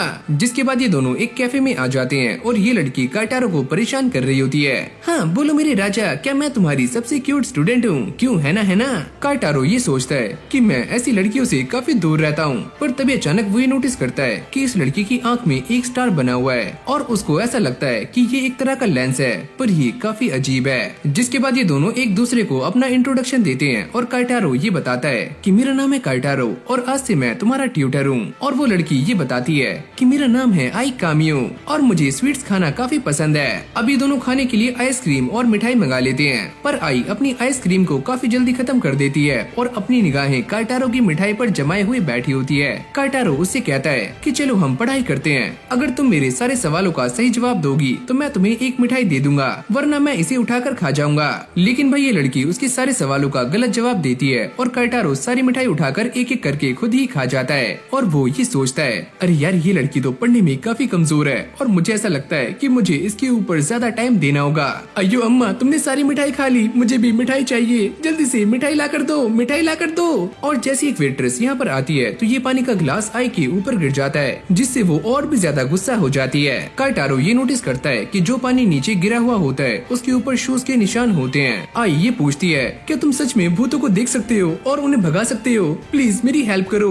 अब आई उसे ये बताती है कि वो बचपन से ही काफी ज्यादा अनलकी रही है और सारे भूत उसकी तरफ खींचे चले आते हैं, जैसे कि काइटारो के साथ होता है। जिसके बाद आई ये बताती है कि भूत उसके ऊपर हावी नहीं होते, पर वो उसके साथ काफी बुरी चीजें करते हैं। जब वो काइटारो से मिलने के लिए आ रही थी तब भी उसे ऐसा लगा कि किसी भूत ने उसका पैर पकड़ लिया है और वो नीचे गिर गई। वो ये भी कहती है कि उसके एक बड़े भाई थे जो कि एक इंसिडेंट में मारे गए। अब आई काइटारो से ये कहती है कि तुमने मेरे आसपास जिस आत्मा को महसूस किया था, शायद से वो मेरे भाई की आत्मा है जो मुझे बुरे भूतों से बचाती है, और मैं भी हमेशा खुश रहने का ट्राई करती हूँ ताकि मेरे भाई की आत्मा भी खुश रहे। ये सारी कहानी सुनने के बाद काइटारो उसे लेकर याओई के पास आ जाता है और आई उसे देखकर काफी खुश हो जाती है और उसे इस बात पर बिलीव नहीं होता कि ये छोटी सी बच्ची भूतों को भगा सकती है। पर तभी याओई अपनी आंखों का इस्तेमाल करके ये देखती है कि आई के पीछे दो आत्माएं हैं, एक तो उसके भाई की है और दूसरी एक और। जिसके बाद वो अपनी डॉल का इस्तेमाल करती है और इस आत्मा को पकड़ लेती है जिसने व्हाइट कलर के कपड़े पहने होते हैं। ये देखकर आई उससे काफी इम्प्रेस हो जाती है। अरे वाह, तुम तो काफी कमाल की हो। अब जाती हुई याओई उससे कहती है, अगर तुम्हें कोई आत्मा परेशान करे तो तुम मुझे बता सकती हो। और जाते हुए वो आई का एक बाल तोड़ लेती है ताकि वो उसे भूतों से बचा सके।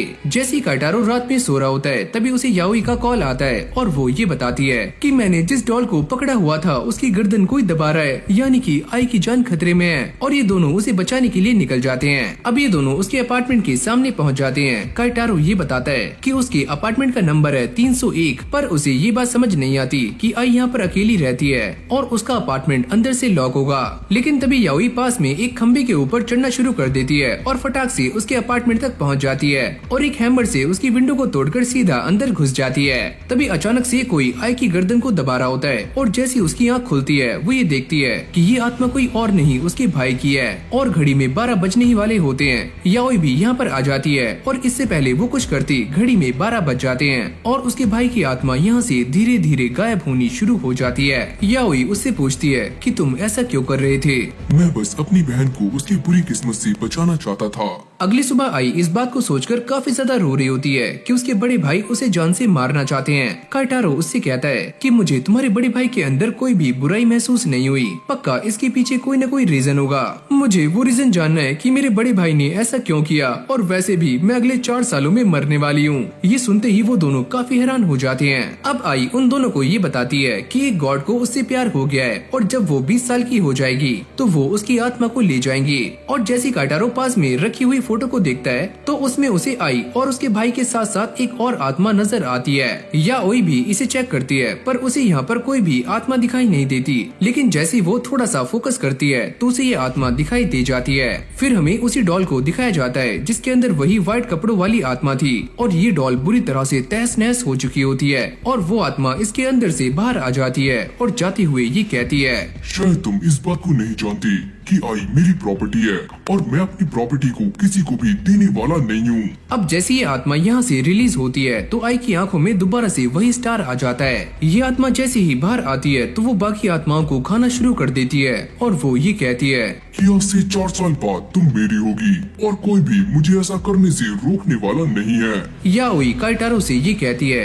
कि आई एकदम सही कह रही है कि वो आत्मा सच में एक गॉड है, क्योंकि उसने मेरे रूम में रखी हुई सारी आत्माओं से फाइट की और उन सभी को काफी आराम से हरा दिया, यानी कि सच में वो आत्मा एक गॉड है। तभी अचानक से यहाँ की बत्ती गुल हो जाती है। काइटारो ये कहता है कि यहाँ पर बाकी आत्माओं ने आना शुरू कर दिया है, तो हमें कुछ करना चाहिए। याओई ये बताती है कि इसकी आंखों से गॉड की एनर्जी लीक हो रही है और इसी से अट्रैक्ट होकर सारी आत्माएं इसके पास आ रही हैं। काइटारो आई से ये पूछता है, क्या तुम भूतों को देख सकती हो? मुझे बस अपने भाई का ही भूत दिखाई देता है। अगली पल आई को भी यहाँ पर आ जाती है, क्योंकि याओई ने उसे बुलाया था और वो आते ही काइटारो पर गुस्सा करना शुरू कर देती है और साथ में उससे कहती है कि वो आई के सामने उसे अपनी गर्लफ्रेंड कहे। और बेचारा काइटारो सर झुकाकर उससे ही कहता है, अरे हाँ, ये मेरी गर्लफ्रेंड है। अब आई उसका मजाक बनाते हुए उससे ही कहती है, तुम इतनी क्यूट गर्लफ्रेंड कैसे बना सकते हो? तुम तो एक नंबर के फुद्दू हो। जिसके बाद ये सारे आई को यहाँ से ले जाने का बहाना बनाते हैं, क्योंकि ये जगह अब बिल्कुल भी सेफ नहीं है। काइटारो की ऑलरेडी ही काफी ज्यादा फट रही होती है, तो वो सुसु करने के लिए यहाँ से जा रहा होता है, पर तभी अचानक वो अपने सामने एक काफी खतरनाक भूत को नोटिस करता है और उसकी पैंट यहीं पर गीली और पीली होनी शुरू हो जाती है। काइटारो ऐसा रिएक्ट करता है कि उसने इस भूत को देखा ही नहीं है और वो चुपचाप वॉशरूम चला जाता है, लेकिन ये भूत भी उसका पीछा करते करते वॉशरूम तक आ जाता है और उसके दिमाग के साथ छेड़छाड़ करने का ट्राई करता है। काइटारो, जिसकी ऑलरेडी ही काफी ज्यादा फटी हुई होती है, वो चुपचाप वॉशरूम से बाहर आ जाता है और उसके दिमाग में बस यही चल रहा होता है कि याओई की डॉल उसकी रक्षा कर रही है, वरना उसकी बैंड अभी तक बच गई होती। जिसके बाद ये सारे भागकर अपार्टमेंट से बाहर जा रहे होते हैं और याओई भी उस भूत को देख लेती है।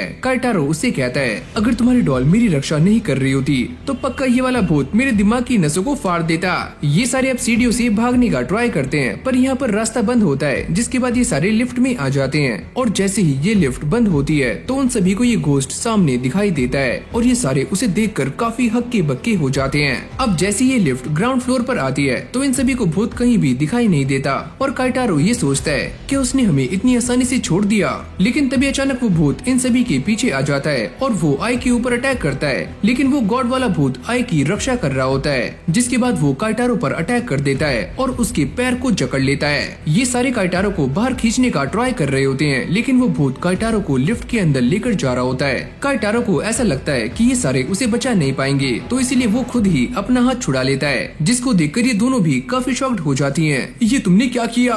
लेकिन तभी अचानक से याओई इस लिफ्ट में कूद जाती है और इसका दरवाजा बंद हो जाता है, यानी कि काइटारो और याओई इस लिफ्ट के अंदर हैं, बाकी ये दोनों बाहर। आई को इन सारी चीजों के लिए काफी बुरा लग रहा होता है कि यहाँ पर जो कुछ भी हो रहा है उसकी जिम्मेदार सिर्फ आई है। और फिर हमें आई का एक पास्ट दिखाया जाता है, जहाँ पर उसके डैड उससे कहते हैं कि जब से तुम हमारे घर में आई हो तब से सारी चीजें काफी बुरी हो रही हैं, तो तुम यहाँ से चली जाओ। उसका भाई उसे सपोर्ट करने का ट्राई कर रहा होता है, लेकिन वो भी एक एक्सीडेंट में मारा जाता है। अब आई इन सारी बातों को सोचते हुए काफी ज्यादा रो रही होती है और आई को उसे समझाती है कि तुम फिक्र मत करो, काइटारो के साथ याओई भी है। फिर हमें लिफ्ट के अंदर का सीन दिखाया जाता है, जहाँ पर काइटारो ये देखकर काफी शॉक्ड हो जाता है कि ये वाली लिफ्ट बेसमेंट में जा रही है, पर यहाँ पर तो कोई भी बेसमेंट नहीं है। अब अगली सीन में ये लिफ्ट बेसमेंट में जाकर रुक जाती है और जैसे ही दरवाजा खुलता है तो सामने एक काफी अंधेरा कमरा होता है। तभी अचानक से वो भूत इन दोनों के सामने आ जाता है। याओई और काइटारो ये सोच रहे होते हैं कि इस भूत ने उन्हें पहले मारा क्यों नहीं। तभी अचानक से वो ये देखते हैं कि इस भूत के हाथ में 4 ब्रेन्स होते हैं और अगले पल उन दोनों के पीछे भी 4 आत्माएं आ जाती हैं। अब ये मेन भूत अपने साथियों से ये कहता है कि वो इस इंसान को लेकर सामने आए और वो ऐसा ही कर रहे होते हैं। लेकिन तभी काइटारो को इनमें से एक भूत का फ्लैशबैक दिखाया जाता है कि जब वो इंसान थी तो उसे भी लिफ्ट से ऐसे ही धक्का दिया गया था और इस मेन भूत ने उसका दिमाग निकाल लिया, जिससे वो मारी गई। अब काइटारो ये सारी बातें याओई को भी एक्सप्लेन कर देता है कि अगर वो गलती से इस लिफ्ट से बाहर गए तो वो दोनों मारे जा सकते हैं। याओई ये कहती है तो हमें इस लिफ्ट से बाहर नहीं जाना बल्कि इस भूत को लिफ्ट के अंदर लाना है। अरे हाँ, पर वो होगा कैसे? जिसके बाद याओई अपनी एक डॉल को बाहर निकालती है, जो कि याओई, काइटारो और आइको की रक्षा कर रही होती है और ये डॉल सच में काफी ज्यादा पावरफुल है। जिसके बाद ये दोनों एक प्लान बनाते हैं और उसे एग्जीक्यूट करने में लग जाते हैं। याओई उस भूत के काफी पास जाती है और उसे परेशान करना शुरू कर देती है और जैसे ही उसे मौका मिलता है वो इसके पैर में एक रस्सी बांध देती है और उसे अपनी डॉल से कनेक्ट कर देती है। अब ये लिफ्ट वाला भूत इस मेन भूत को खींचना शुरू करता है, जिससे वो धीरे धीरे इस लिफ्ट में जा रहा होता है। याओई उससे कहती है कि ये वाली आत्मा काफी गुस्से में है क्योंकि तुमने काइटारो को नुकसान पहुंचाया है और ये देखकर इस मेन भूत की काफी ज्यादा फट रही होती है। अगली पल हम ये देखते हैं कि ये डॉल वाला भूत इस मेन भूत भूत को खाना शुरू करता है, जिससे वो काफी कमजोर हो जाता है और ये लिफ्ट भी चलनी शुरू हो जाती है। जिसके बाद ये सारे थर्ड फ्लोर के लिए निकल जाते हैं। काइटारो याओई से पूछता है कि हम थर्ड फ्लोर पर क्यों जा रहे हैं, और वो ये बताती है क्योंकि मेरे दिमाग में एक प्लान है। अब यहीं से हमारा सीन चेंज हो जाता है, जहाँ पर ये दोनों इस मेन भूत को लेकर आई के अपार्टमेंट में आ जाते हैं और उसे बांध देते हैं, जहाँ पर बाकी के भूत उसको धीरे धीरे करके खा रहे होते हैं और वो दर्द से चिल्ला रहा होता है। और ये एक तरह का ट्रैप प्रोसेस होता है जो कि काफी लंबे टाइम तक चलने वाला है, और ये भूत ऐसे ही चिल्लाता रहेगा, जिसकी आवाज सुनकर बाकी के भूत यहाँ पर नहीं आएंगे। याओई ये बताती है कि जैसे इस भूत की एनर्जी डाउन हो जाएगी तो वो इसे पकड़ने के लिए यहाँ पर आ जाएगी। काइटारो भी ये सारी बातें काफी गौर से सुन रहा होता है और वो काफी हैरान हो जाता है कि याओई का दिमाग सच में काफी तेज है और वो काफी दूर तक सोचती है। अब ये दोनों आई को और आई के पास आ जाते हैं। आई उसे देखते ही सीने से लगा लेती है। ये सारे उससे कहते हैं कि वो उनके साथ चले, पर आई इस बात के लिए साफ मना कर देती है और वो ये कह रही होती है कि ये सारा कुछ मेरी वजह से हुआ है, तो मैं तुम्हारे साथ नहीं जा सकती क्योंकि इससे तुम्हारी जान भी खतरे में पड़ सकती है। इसकी बातें सुनकर काइटारो को अपना पास्ट याद आता है और वो इससे कहता है कि हमने मेन भूत को पकड़ लिया है, तो तुम घबराओ मत और हम तुम्हारे साथ हैं और तुम्हारा हमेशा ही साथ देंगे।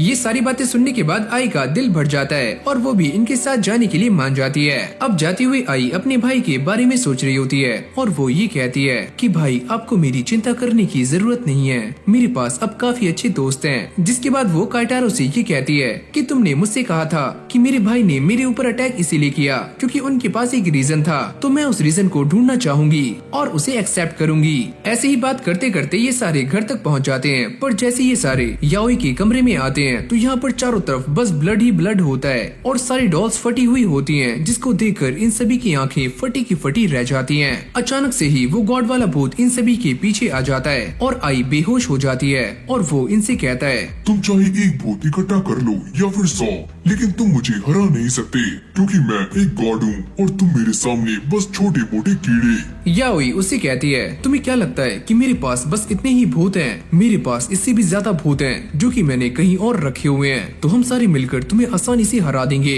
ओह, तो तुम्हें ऐसा लगता है कि तुम मुझे हरा सकते हो? ऐसा कभी भी नहीं होगा। तुम एक गॉड हो और तुम्हारी उम्र 500 साल तो होगी ही, लेकिन फिर भी तुम एक बच्ची को जो कि 20 साल की है उसे अपने कब्जे में करना चाहते हो, तो ऐसे गॉड से तो हम बिल्कुल भी हारने वाले नहीं हैं। तुम चाहे अपनी कितनी भी ताकत लगा लो, पर तुम मुझे हरा नहीं सकते और मुझे इसमें काफी ज्यादा मजा आने वाला है। काइटारो भी काफी गुस्से में आ जाता है और वो उससे कहता है तुम चाहे कुछ भी कर लो, पर मैं अपनी स्टूडेंट को कुछ भी नहीं होने दूंगा।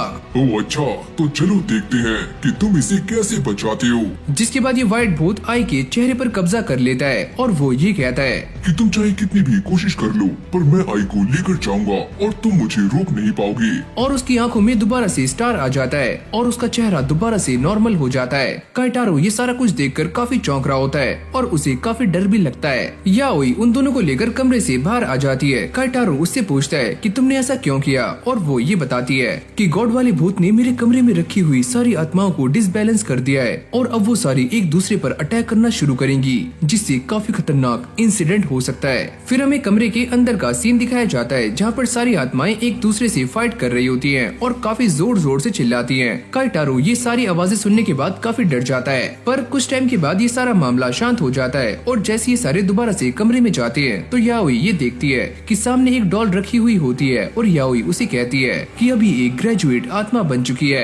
और तभी हम ये देखते हैं कि काइटारो के फोन पर एक कॉल आ रही होती है। याओई उसे मना करती है कि वो ये कॉल ना उठाए, वरना उसकी तुरंत डेथ हो सकती है। तभी आइको भी यहाँ पर आ जाती है और उसके फोन पर भी एक कॉल आ रही होती है। जैसे ही काइटारो उसे मना करने वाला होता है कि वो ये कॉल पिक ना करे, तभी अचानक से ये दरवाजा बंद हो जाता है और वो इस दरवाजे को खोलने का काफी ट्राई करता है, पर ये खुलता नहीं है, जिससे उसकी काफी ज्यादा हवा टाइट हो जाती है। अब इन सभी को एक आवाज आ रही होती है कि वो इस फोन को पिक कर लें और आइको भी ऐसा करने वाली होती है। तभी याओई इस डॉल को कैद कर लेती है। ऐसा करते ही उसके रूम का दरवाजा खुल जाता है और काइटारो आइको को फोन उठाने से रोक लेता है। तभी याओई उन सभी को ये बताती है कि अब तुम इस बात को जान चुके होंगे कि ये आत्मा कितनी स्ट्रॉन्ग है और मैं इसे ग्रेजुएट क्यों कह रही थी।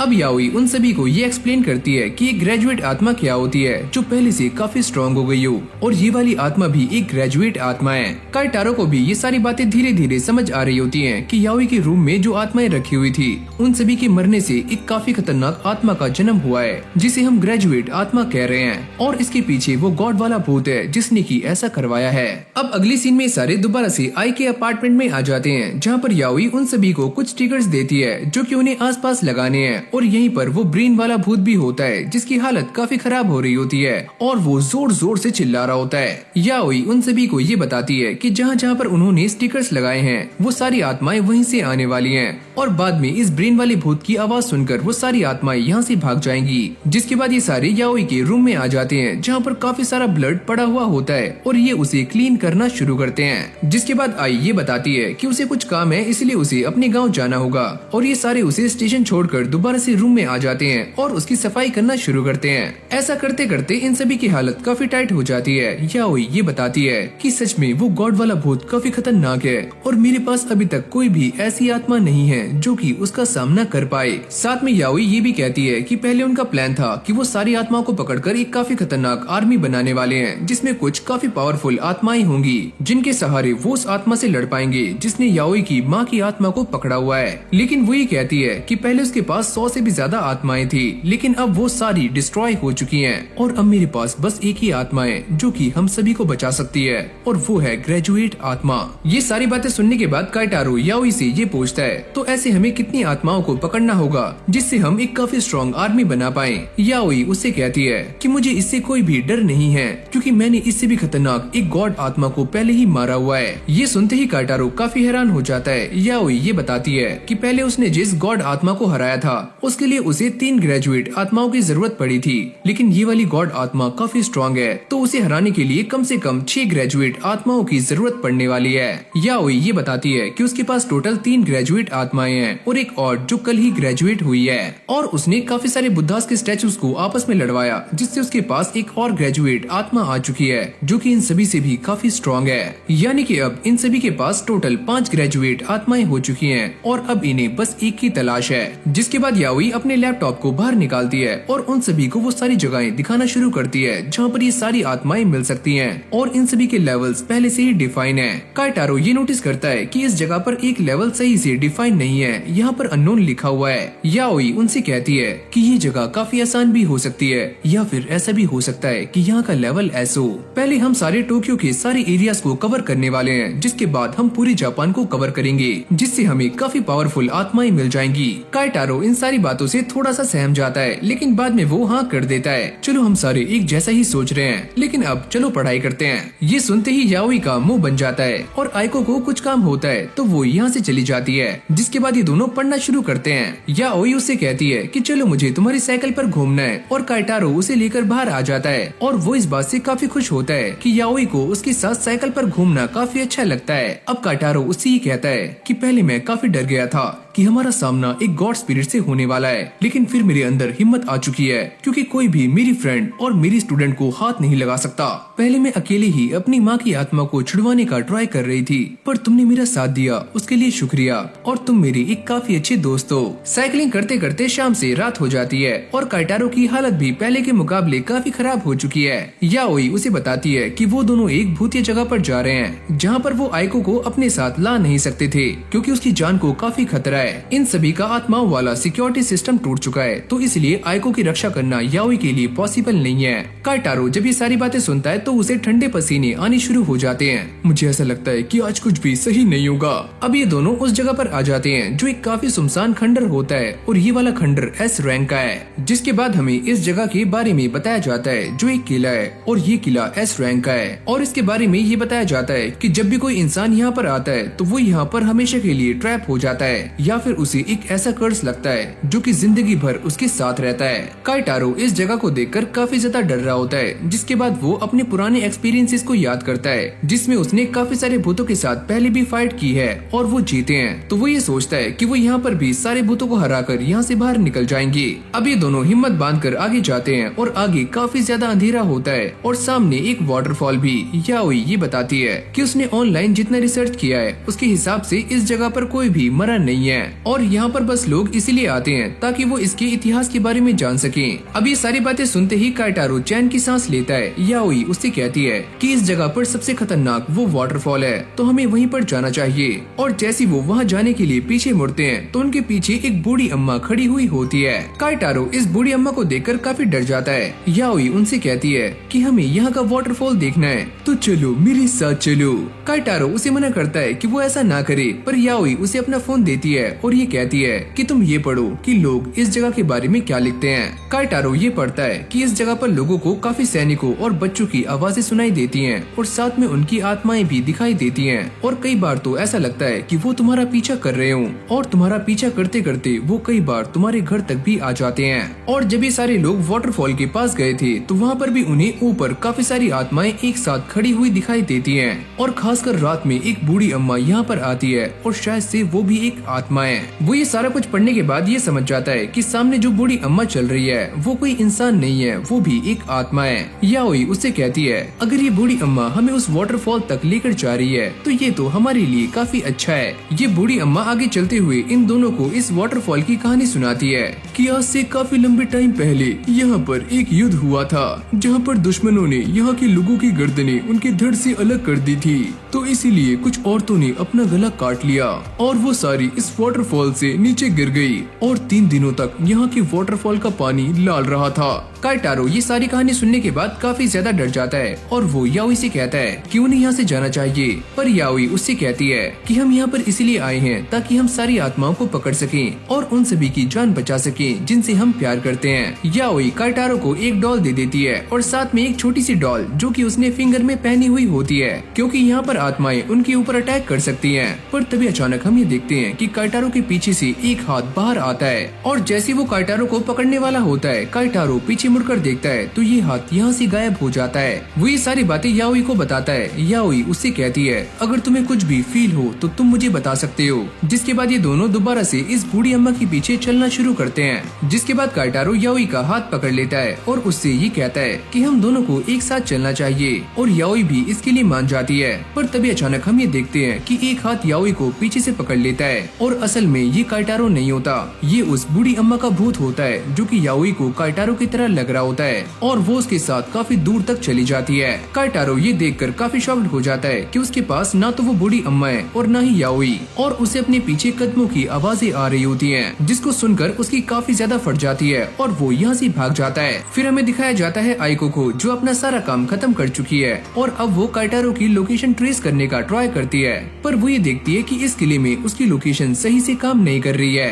काइटारो याओई को ढूंढने का पूरा ट्राई करता है पर वो उसे कहीं भी दिखाई नहीं देती और याओई इस नकली काइटारो के साथ होती है और वो उससे ये पूछती है कि वैसे तो ऐसी सिचुएशन में तुम हमेशा ही डरे रहते हो, पर आज तुम शांत कैसे हो। और अगली पल हम ये देखते हैं कि याओई जमीन पर पड़ी हुई है और उसके सामने वही बूढ़ी अम्मा का भूत है। काइटारो अब भी याओई को ढूंढने के लिए यहाँ वहाँ भाग रहा होता है पर उसे याओई कहीं भी दिखाई नहीं देती। पर तभी अचानक से उसके सामने काफी सारे भूत आ जाते हैं और एक भूत उसके सामने आकर काइटारो को पकड़ लेता है और साथ में याओई की डॉल भी उससे छीन लेता है। काफी सारी लड़कियां अपने गले को काटकर सीधा वाटरफॉल में छलांग लगा देती हैं। काइटारो भी ऐसा ही करता है और अब वो पानी के अंदर होता है जहाँ पर एक आत्मा उसके सामने आती है और उसकी गर्दन को पकड़ लेती है। तुम ये कभी मत भूलना, तुम ये कभी मत भूलना, अपने दिमाग में ये बात डाल लो। जैसे ही काइटारो को होश आता है वो ये देखता है कि उसकी गर्दन पर एक कट लगा हुआ है जिसके अंदर से काफी सारा ब्लड बाहर आ रहा है। उसके साइड में ही याओई की डॉल भी होती है जिसकी हालत काफी खराब है। काइटारो ये सोचता है उन्होंने इस डॉल को भी बुरी तरह से फाड़ दिया है, क्या मेरे ऊपर भी कोई कर्ज लग चुका है? लगता है मैं सच में आज मरने वाला हूँ। काइटारो अपने फोन में ये देखता है कि उसकी चोट के आसपास काफी सारे हाथ हैं जो कि उसकी चोट को खींच रहे हैं और इससे वो काफी डर जाता है और याओई का नाम चिल्लाकर काफी तेज भागता है। तभी अचानक से वो अपने सामने याओई को नोटिस करता है और वो उसका पीछा कर रहा होता है, लेकिन भागते भागते वो एक खाई से नीचे गिर जाता है और वो ये देखता है कि उसके सामने याओई की लाश लटकी हुई है। काइटारो इस पहाड़ी से गिरने के बाद वाटरफॉल के एकदम सामने होता है और उसे याओई के साथ बिताए हुए अपने सारे पल याद आ रहे होते हैं और यहाँ पर काफी सारी आत्माएं भी हैं। अब ये सारी आत्माएं आपस में इकट्ठा हो जाती हैं और एक काफी खतरनाक आत्मा बन जाती है जिसका सर हवा में झूल रहा होता है और वो काइटारो से ये कहती है कि तुम ये सारा कुछ कभी भी मत भूलना और मैं तुम्हें ये भूलने नहीं दूंगी। तुम हमेशा ही यहीं पर ट्रैप हो जाओगे और मरने के बाद भी यहाँ से बाहर नहीं जा पाओगे। काइटारो याओई की बातों को याद करता है कि उसने उससे कहा था कि यहाँ के भूत तुम्हें ट्रैप कर सकते हैं तो तुम्हें उनसे बचना होगा। काइटारो ये सोचता है कि ये सारी मेरी ही गलती है और मेरी ही लापरवाही की वजह से मुझे ये कर्ज मिला और याओई मारी जा चुकी है, ये सारी मेरी ही गलती है। पर तभी अचानक से याओई की एक फिंगर हिलनी शुरू हो जाती है, यानी कि याओई अब भी जिंदा है। जिसके बाद ये बूढ़ी अम्मा का भूत याओई की फिंगर पर लगी हुई इस डॉल को खाने का ट्राई करती है, पर तभी अचानक से याओई अपनी फिंगर को इसकी आंख में घुसा देती है, जिससे इसे काफी दर्द होता है। अयो अम्मा, ये तूने क्या कर दिया?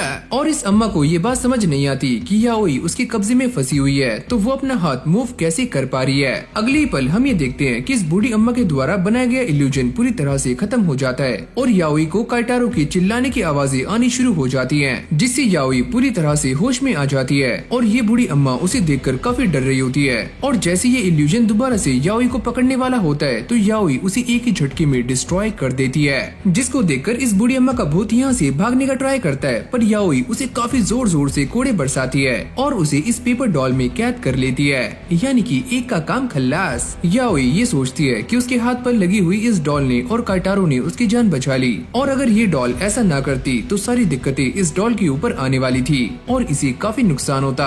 जिसके बाद वो काइटारो को ढूंढने के लिए निकल जाती है, लेकिन इस तरफ काइटारो याओई की नकली लाश को पकड़े हुए बैठा होता है और वो काफी रो रहा होता है, पर तभी अचानक ये लाश एक भूत में कन्वर्ट हो जाती है और काइटारो को जकड़ लेती है। इससे काइटारो एक बात तो समझ जाता है कि ये असली याओई नहीं है, यानी कि याओई अब भी जिंदा है। जिसके बाद ये आत्मा काइटारो को ऊपर की तरफ खींचना शुरू करती है और इसकी बॉडी से एक रस्सी बंधी हुई होती है। काइटारो ये देखता है कि आसमान में काफी सारे लोगों के कंकाल हैं जो कि पहले ही मारे जा चुके हैं। अब ये दूसरा वाला भूत उससे ये कहता है कि तुम भी ऐसे ही मारे जाओगे और मैं तुम्हें ऐसे ही कैद कर लूंगी, तो तुम मरने के लिए तैयार हो जाओ। फिर हमें ये बताया जाता है कि आखिरकार काइटारो और याओई फंसे हुए कहाँ पर हैं और ये दोनों ही इस भूत के पेट में हैं। और जैसे ये भूत काइटारो को ऊपर खींचना शुरू करती है तभी अचानक से असली याओई यहाँ पर आ जाती है और वो अपनी इस डॉल वाली फिंगर को इस भूत के मुंह के आर पार कर देती है, जिससे वो काफी दूर भाग जाता है। काइटारो याओई को अपने सामने देखकर काफी ज्यादा खुश होता है और वो उसे सारा माजरा समझाता है कि ये भूत पहले किसी को कर्ज देता है और बाद में जब वो इंसान मर जाता है तो ये भूत उसे ट्रैप कर लेता है और इसने मेरे साथ भी कुछ ऐसा ही किया है। वो ये भी कहता है कि सच में ये वाला भूत काफी स्ट्रॉन्ग है और कोई भी इसके बारे में इसलिए नहीं जानता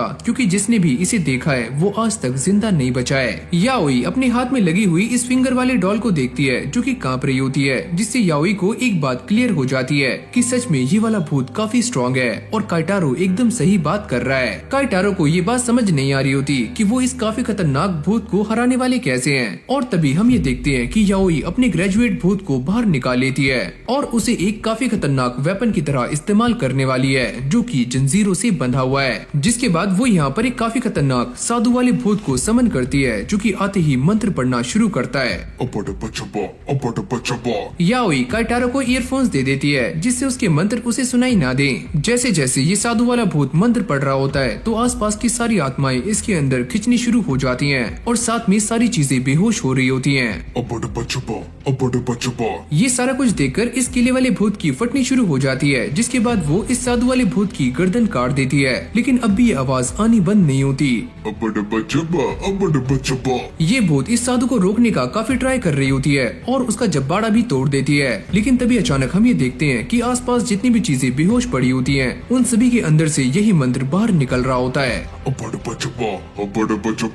इससे वो किले वाली भूत काफी गुस्से में आ जाती है और सभी को मारना शुरू करती है, लेकिन अब भी एक गिलहरी बच जाती है जो कि उस साधु के कब्जे में है और वो मंत्रों का उच्चारण कर रही होती है, जिससे इस भूत को काफी तकलीफ होती है। अब आसपास की सारी आत्माएं इस किले वाले भूत में आनी शुरू हो जाती हैं और वो काफी तड़प रही होती है और यहाँ से भाग जाती है। काइटारो को ऐसा लगता है कि वो इस साधु वाले भूत से भाग रही है, पर याओई उससे कहती है कि ऐसा कुछ भी नहीं है, ये आसपास की उन सारी चीजों को ढूंढने के लिए जा रही है जो कि इन मंत्रों का उच्चारण कर रहे हैं, और अगर इसने उन सभी को मार दिया तो ये साधु वाले भूत को भी काफी आराम से मार सकती है। ये दोनों भी उसका पीछा करते करते एक जगह पर आकर रुक जाते हैं जहाँ पर ये किले वाली भूत उनके सामने खड़ी हुई होती है। काइटारो उसे देखकर ये सोचता है कि इसने अपने कान बंद क्यों नहीं किए, क्या इसे मंत्रों की आवाज नहीं आ रही है। जिसके बाद वो इन दोनों को देखकर एक काफी क्रीपी स्माइल करती है और खुद भी मंत्रों का उच्चारण करना शुरू कर देती है और उसकी गर्दन से काफी ज्यादा ब्लड बाहर निकलना शुरू हो जाता है और वो इस लड़ाई में हार जाती है। याओई उसके पास जाती है और उससे ये कहती है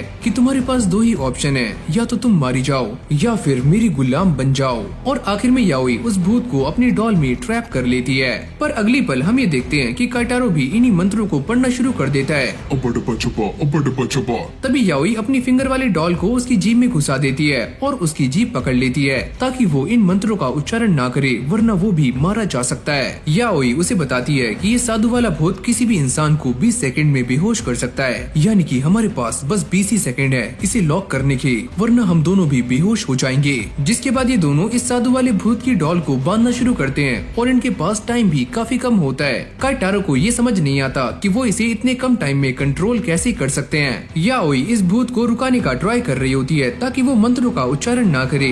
काइटारो के पास भी टाइम काफी कम होता है, लेकिन आखिर में ये दोनों उस भूत को लॉक करने में कामयाब हो जाते हैं और चैन की सांस लेते हैं, वरना आज तो ये मारे जाते। अब अगली सीन में दोनों वाटरफॉल के पास आ जाते हैं, जहाँ पर याओई पानी में हाथ डालती है और इसके अंदर से एक बॉक्स बाहर निकालती है जिसके अंदर एक कटा हुआ हाथ रखा हुआ होता है। काइटारो इसे देखकर काफी शॉक्ड हो जाता है, ये हाथ यहाँ पर क्या कर रहा है। ये देखकर वो किले वाली भूत दोबारा से बाहर आ जाती है और काफी गुस्से में होती है। जिसके बाद याओई इस थ्रेड को काट देती है जो कि इन दोनों से कनेक्टेड था और ये भूत दोबारा से शांत हो जाती है। और अब ये बात सामने आती है कि ये किले वाली आत्मा एक कर्ज की वजह से ये सारा कुछ कर रही थी, पर अब ये कर्ज टूट चुका है तो वो आजाद हो चुकी है। याओई काइटारो को ये समझाती है कि इस जगह पर बहुत सारी आत्माएं नहीं है, यहाँ पर बस एक ही आत्मा है और वो है ये किले वाली आत्मा जिसने अपने आप को अलग अलग हिस्सों में बांटा हुआ था। और आत्माएं अलग अलग हिस्सों में बढ़ सकती हैं, जैसे कि उस गॉड की आत्मा वो भी हिस्सों में बटी हुई है। तुमने एकदम सही कहा कि मैंने अपनी आत्मा की काफी सारे हिस्से किए हुए थे ताकि मैं यहाँ पर सभी लोगों की यादों को जिंदा रख पाऊँ। जिसके बाद याओई अपनी पेपर वाली आत्मा को रिलीज कर देती है और ये आत्मा किले वाली आत्मा के अंदर चली जाती है और ये बूढ़ी अम्मा यहाँ से भागकर कल्टी मार लेती हैं। याओई को ये बात समझ आ जाती है कि सारे फसाद की जड़ ये हाथ है और उन्हें इस हाथ को काफी दूर ले जाकर गाड़ना होगा ताकि दोबारा से किसी आत्मा पर कर्ज ना लगे। और अब ये किले वाली आत्मा भी पूरी तरह से आजाद हो जाती है। जिसके बाद ये दोनों उस हाथ को एक जगह पर गाड़ देते हैं और एक दूसरे को थैंक यू कर रहे होते हैं एक दूसरे की हेल्प करने के लिए। जिसके बाद ये दोनों इस किले से बाहर आ जाते हैं और रात भी दिन में चेंज हो जाती है। याओई काइटारो का हाथ पकड़ती है और उससे ये कहती है, अगर तुम्हें अंधेरे में कभी भी डर लगे तो तुम मुझे याद कर सकते हो। तभी उनके सामने वो किले वाली आत्मा और बाकी आत्माएं आ जाती हैं, जो कि उन दोनों को एक व्हाइट कपड़ा देते हुए ये कहती है, अगर तुम्हें कभी भी मेरी हेल्प चाहिए तो तुम मुझे बुला सकते हो। जैसे ये दोनों घर आते हैं तो आइको इन दोनों पर काफी गुस्सा कर रही होती है कि ये दोनों उसे अपने साथ लेकर नहीं गए। तो याओई उसे शांत करने के लिए उससे कहती है, तो चलो फिर एक और भूतिया जगह पर चलते हैं। तो इसी के साथ एक और नया चैप्टर स्टार्ट हो जाता है जिसमें और भी ज्यादा मजा आने वाला है, तो इस सीरीज में बने रहना।